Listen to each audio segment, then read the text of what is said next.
গাইবান্ধা জেলা বিএনপির অযোগ্য মেয়াদ উত্তীর্ণ কমিটি বাতিলের দাবিতে গণমিছিল ও বিক্ষোভ করেন পদবঞ্চিত ত্যাগী ও যোগ্য নেতাকর্মীরা।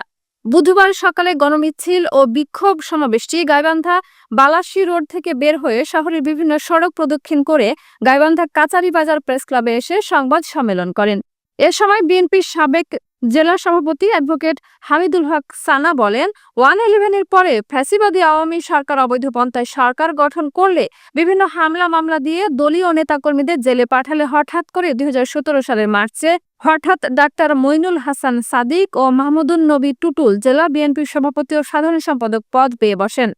আওয়ামী নেত্রীকে পলাশবাড়ী উপজেলার মহিলা দলের সভাপতি ও আওয়ামী কর্মী হিসেবে পরিচিত নাসিমাকে সাংগঠনিক সম্পাদক পদ দিলে পরবর্তীতে পদবঞ্চিতদের তোপের মুখে পড়ে কৌশল করে মহিলা দলের সভাপতি ফরিদা ইয়াসমিনের মাধ্যমে পদ থেকে সরিয়ে দেওয়া হয়। তিনি সভাপতির দায়িত্ব পাওয়ার পর গাইবান্ধা জেলা, উপজেলা এমনকি ইউনিয়ন বিএনপিকে খণ্ড খণ্ড করেছে। তার অযোগ্য ও দুর্বল নেতৃত্বের কারণে গোবিন্দগঞ্জ, পলাশবাড়ী, সাদুল্লাপুর, সুন্দরগঞ্জ, গাইবান্ধা সদর ও ফুলছড়ি সাঘাটা চলছে দলীয় গ্রুপিং। এছাড়া গত 5ই আগস্ট এর পর জেলা বিএনপির বিভিন্ন মামলা বাণিজ্য করেছেন বলে অভিযোগ করেন তিনি। গাইবান্ধা জেলা বিএনপির উদ্ভূত পরিস্থিতির সৃষ্টির বিষয়টি নিয়ে বিএনপির সর্বোচ্চ পর্যায়ে তুলে ধরা হবে।